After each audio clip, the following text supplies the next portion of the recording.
നല്ല 8ൻ്റെ പണിയാണ് ഞങ്ങൾക്ക് കിട്ടിയത്. കാരണം ഞാൻ താമസിക്കുന്നത് ദുബായ് ഷാർജ ബോർഡറിൻ്റെ അടുത്താണ്. അപ്പം ഞങ്ങളുടെ ബിൽഡിങ്ങിൽ ഫാമിലീസാണ് കൂടുതൽ ആളുകൾ. എന്നാലും കുറേ ബിൽഡിങ്സിലും അതുപോലെ തന്നെ ഫ്ലാറ്റിലൊക്കെ ബാച്ചിലേഴ്സ് താമസിക്കുന്നുണ്ട് മിക്സറായിട്ട്. അപ്പം അൺഫോർച്ചുനേറ്റ്ലി നമുക്ക് എന്താ പറയുക, കഴിഞ്ഞ ആഴ്ച ഒരു ചെക്കിങ് വന്നു ബലദിയുടെ. അപ്പോൾ നോക്കുമ്പോൾ എല്ലാവരും ബാച്ചിലേഴ്സാണ്. അപ്പം അതിന് നല്ലൊരു 12,000 10,000 ഏറ്റവും തോന്നുന്നുണ്ട് അവർക്ക് ഫൈന് കിട്ടി.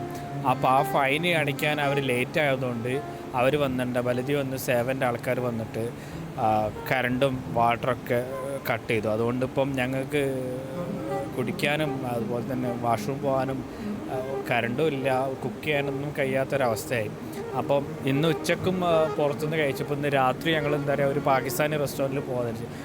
ഉച്ചയ്ക്ക് ഞങ്ങൾക്ക് നല്ലൊരു ചോറും മീൽസ് ഒരു കൈസ് റെസ്റ്റോറൻറ്റ് ഉണ്ട്, അവിടെ നിന്ന് ചോറൊക്കെ കഴിച്ചു. ഇപ്പോൾ രാത്രി എന്തെങ്കിലും വെറൈറ്റി ആവാമെന്ന് വിചാരിച്ച് ഒരു പാകിസ്ഥാൻ റെസ്റ്റോറൻറ്റിൽ പോയത്. അപ്പോൾ അവിടെ സാധാരണ ഞാനൊക്കെ പാകിസ്ഥാൻ റെസ്റ്റോറൻറ്റ് പോയ മട്ടൻ്റെ ഐറ്റംസാണ്, നംകിന് പാഴ അങ്ങനത്തെ കടായിയൊക്കെ. പക്ഷേ ഞങ്ങൾ ഇവർ ഓർഡർ ചെയ്തത് ചിക്കൻ കടായിയാണ്. എന്തായാലും ഒരു ആവറേജ് ടേസ്റ്റ് കുഴപ്പമില്ല. അപ്പോൾ 4-5 ബട്ടർ നാനും ഓർഡർ ചെയ്തു.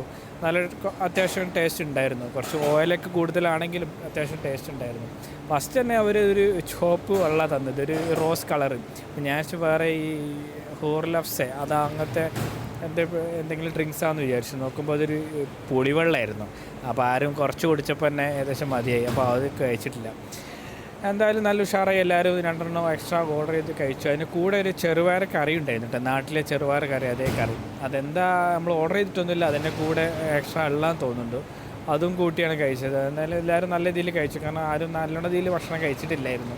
ഉച്ചക്കാണെങ്കിലും പിന്നെ കുറേ ഇടങ്ങാറായി, ചൂടും കാര്യങ്ങളൊക്കെ ആയിട്ട് റൂമിൽ നിൽക്കാൻ കഴിയാത്ത അവസ്ഥയായി.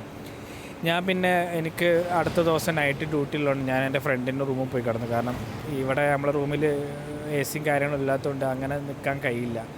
അപ്പോൾ ഞാൻ നേരെ അങ്ങോട്ട് പോയി. അവിടെ പോയപ്പോൾ അവൻ്റെ റൂമിൽ ഒരു ട്രഡീഷണൽ ചൈനീസ് വിഷറി കണ്ടത്. അപ്പോൾ അത് ഞാൻ വേഗം എടുത്ത്